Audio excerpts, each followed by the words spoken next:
இயக்குனர் பி மணிவர்மன் இயக்கத்துல மதுரை அழகர் மூவிஸ் மற்றும் ஒயிட்லாம் பிக்சர்ஸ் தயாரிப்பில் G Dhananjayan of creative entertainers and distributors வழங்கும் படம் ஒரு நொடி.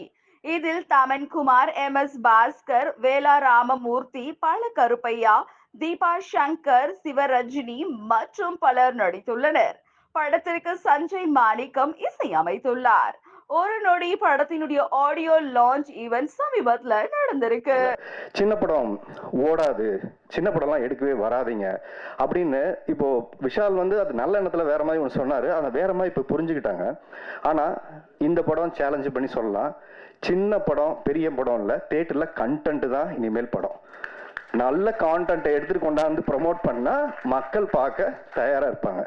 ஏன்னா நானும் கேமராமேன் கேஜியும் மச்சியும் ஆஃபீஸில் உட்காந்து பேசிட்டே இருந்தோம். இந்த மிஞ்சுமால் பாய்ஸில் வந்து நிறைய புது பசங்க இருந்தாங்க, இங்கெல்லாம் யாருக்குமே தெரியலன்னு ஷாக் ஆகிட்டார்.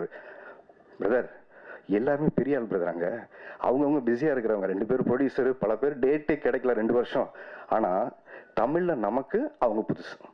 ஆனால் யாருன்னே முகம் தெரியாத நடிகர்களை இன்னைக்கு தேடி போய் பார்த்து இன்னைக்கு 100 கோடிக்கு மேலே கலெக்ஷனுங்கிறாங்க. அதே மாதிரி காந்தாரா வந்து இங்கே வந்து பெரிய கலெக்ஷன் ஆச்சு.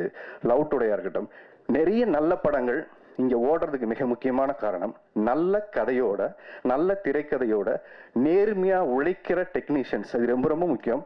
ஒரு நல்ல தயாரிப்பாளர்களுக்கு நேர்மையாக உழைக்கிற டெக்னீஷியன்ஸ் கிடைக்கும் போது அதை விட பெரிய வரப்பிரசாதம் எதுவுமே கிடையாது. அதனால அழகர் சாருக்கு மிகப்பெரிய ஒரு ரிலீஃப் என்னன்னா, மணி ஒரு கேப்டன் ஆஃப் த ஷிப்னு சொல்லுவாங்க. மணிக்கும் எனக்குமான தொடர்பே கண்மணி படத்துக்கு ஆடியோ லான்ச்சுக்கு போனதுக்கு அப்புறம் தான் 2 பேரும் பெரிய க்ளோஸ் ஃப்ரெண்ட் ஆகிட்டோம். நான் ஏதாவது யோசிச்சு அவர்கிட்ட பேசுவேன், அவர் எதாவது என்கிட்ட பேசி கலந்துரையாடுவோம். அப்படிப்பட்ட ஒரு நல்ல நட்பு. அவரோட கேரக்டர் எனக்கு ரொம்ப அட்மையர் பண்ண விஷயம் என்னன்னா, ப்ரொடியூசரோட பணம் இல்லை, இது ஏன் பணம். அப்போ நான் ஒரு ரூபாயும் செலவு பண்ணும்போது எவ்வளோ கவனமாக செலவு பண்ணணும், இந்த தயாரிப்பாளரை நான் எப்படி காப்பாற்றணும். என்னை நம்பி வர தொழில்நுட்ப கலைஞர்கள்ட்ட அன்கண்டிஷனல் சப்போர்ட்டை ரெக்வஸ்ட் பண்ணி கேட்பார். இந்த படம் நான் கொண்டாந்து தியேட்டர் பண்ணுற வரைக்கும் என்னால் இவ்வளோ தான் பட்ஜெட் இருக்குது, இவ்வளோ தான் கொடுக்க முடியும், இவ்வளோ தான் எனக்கு டேஸ் பிளான் இருக்குது அப்படின்னு ஒவ்வொருத்தர்கிட்டையுமே போய் காலில் விழாத குறை தான். ஏன்னா ஒரு நல்ல சினிமா எடுக்கணும், இது மட்டும்தான் ஒரு எண்ணம். ஆனால் அவர் இன்னைக்கு அப்புறம் காலரை தூக்கி விட்டுட்டு இருக்க விஷயம்னா, நல்ல சினிமா எடுத்துட்டீங்க, இனிமேல் ஒரு நல்ல சினிமா எடுக்கக்கூடிய ஒரு இயக்குனர் அவங்க சினிமா கிடைச்சிருக்காருங்கிறதுல ரொம்ப தைரியமாக சொல்லலாம். அதே நேரத்தில் புதிய தயாரிப்பாளர்கள் மணியை நம்பி காசு கொடுத்தீங்கன்னா அவர் மணியா அவர் பார்த்துப்பாரு. அதுதான் அவரோட பெரிய அசட். அவர் மணியா பார்த்துப்பாருன்னா அவர் பேங்க்ல போட்டுக்க மாட்டாரு. அதை ரொம்ப முக்கியமா எழுதுங்க. அவர் மணியா பார்த்துப்பாருன்னு அவர் எடுத்து செலவு பண்ண மாட்டாரு.